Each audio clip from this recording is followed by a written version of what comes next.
রথযাত্রার প্রাক মুহূর্তে অলৌকিক কাণ্ড। কচুয়া নদীর বুক চিরে ভেসে এলেন সনাতন ধর্মাবলম্বীদের ভগবান জগন্নাথের পবিত্র বিগ্রহ। শ্রীভূমিতে ভক্তদের ঢল। সনাতন ধর্মের অন্যতম শ্রেষ্ঠ উৎসব পবিত্র রথযাত্রা সমাগত। আর তার ঠিক প্রাক মুহূর্তে এক পরম অলৌকিক ও অবিশ্বাস্য ঘটনার সাক্ষী থাকলো শ্রীভূমি জেলার চরগুলা এলাকার নন্দপুর গ্রাম। স্থির নদীর জলে ভেসে এলো স্বয়ং জগৎ স্বামী ভগবান জগন্নাথ দেবের পবিত্র বিগ্রহ।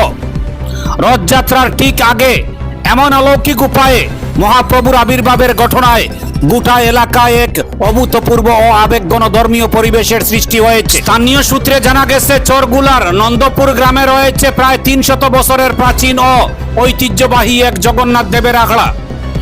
এই আখড়ার ঠিক সামনে দিয়েই বয়ে চলেছে কচুয়া নদী। প্রতিদিনের মতোই আজ ভোরেও নদীর পাড় দিয়ে প্রাতঃ ভ্রমণে বেরিয়েছিলেন বেশ কিছু স্থানীয় বাসিন্দা। আচমকাই তাদের চোখ আটকে যায় নদীর পাড়ে জমে থাকা কচুরিপনার দিকে। ভালো করে লক্ষ্য করতেই চোখ ছানা বড়া হয়ে যায় তাদের। মেটেকা তথা কচুরিপনার ঠিক মাঝখানে শান্তভাবে বেসে রয়েছে ভগবান জগন্নাথ দেবের এক অপরূপ বিগ্রহ। এই খবর জানাজানি হতেই মুহূর্তের মধ্যে চারদিকে শোরগোল পড়ে যায়। দলে দলে মানুষ ছুটে আসেন নদীর ঘাটে। খবর দেওয়া হয় শতাব্দী প্রাচীন ওই জগন্নাথ আখড়ার সেবায়েত বা বৈষ্ণব বাবাজিকে।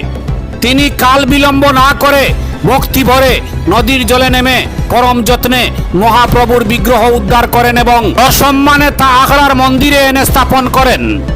স্রোতহীন নদীতে কিভাবে ভেসে এলো বিগ্রহ ঘনীভূত বিস্ময়। ভগবান জগন্নাথের এই আগমনকে কোনো সাধারণ ঘটনা হিসাবে মানতে নারাজ স্থানীয় পুণ্যার্থীরা। তাদের দাবি, বর্তমানে কচুয়া নদীর জল সম্পূর্ণ স্থির। নদীতে বিন্দুমাত্র কোনো স্রোত নেই।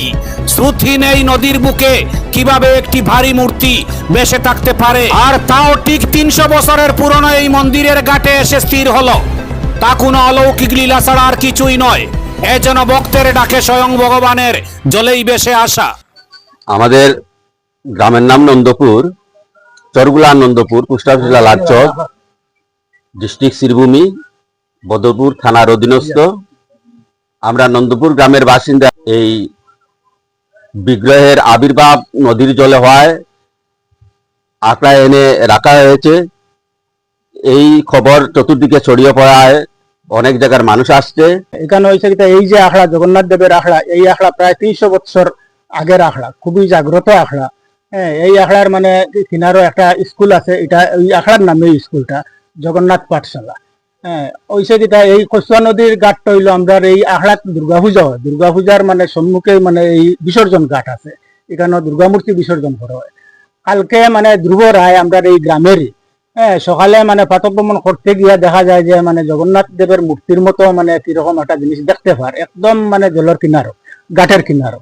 তখন এখান থেকে মানে বাবাজিরে আখড়ার বাবাজি জগন্নাথ দেবের আখড়ার বাবাজিরে ডাক দিছে যে বাবাজি দেখুন না যে এখানে মূর্তির মতো মানে কিতা দেখা যায়। বাবাজি গিয়া দেখুন তো এই জগন্নাথ দেবের মূর্তি। তাই তাড়াতাড়ি করিয়া জল আনিয়া মানে খুবই সযত্নে এই বিগ্রহের আনিয়া মানে আখড়াত সুন্দরভাবে মানে রাখা হয়েছে। তখন তো এই ব্যাপার মানে কিছু কিছু মানুষে জানার পরেও মানে এই আখড়াত আইসন আইয়া মানে এই বিগ্রহের দর্শন করডা গিয়ে করডা, এটা একটা মানে অলৌকিক মানে কিন্তু অবাক করা ঘটনা। আশা নষ্ট হইলে জগন্নাথ দেবের মানে একটা মহা মানে রথযাত্রা, এটা আমরা প্রত্যেক মানে সনাতন ধর্মী প্রত্যেক মানুষরাও জানি। এই আষাঢ় মাসে এই আগামী সপ্তাহে বৃহস্পতিবারে মানে রথযাত্রা। এই রথযাত্রা উপলক্ষে যে মানে এই বিগ্রহের আবির্ভাব হয়েছেন, আর এই মানে আখড়াতে মানে 3টা রথও হয়। হ্যাঁ, প্রত্যেক মানে 300 বছর আগের থেকে মানে রথ চলিয়ে হয়। এইবার মানে এই আমরা এই বিগ্রহের প্রতিষ্ঠা করিয়া মানে এই রথযাত্রায় মানে কাণ্ডে মানে করা হইব। হ্যাঁ, রথে তুলে হইব এবং বিভিন্ন জায়গার থেকে মানুষে খবর পাইয়ে আমরা এই বিগ্রহের দর্শন করার লাগি আবেদন জানাচ্ছি যত ভক্তরা আছেন। হ্যাঁ, আশা করি মানে এই খবরটা যাতে চতুর্দিকে মানে বিস্তারিত এবং প্রত্যেক ভক্তরা আসিয়া যেন দর্শন করেন।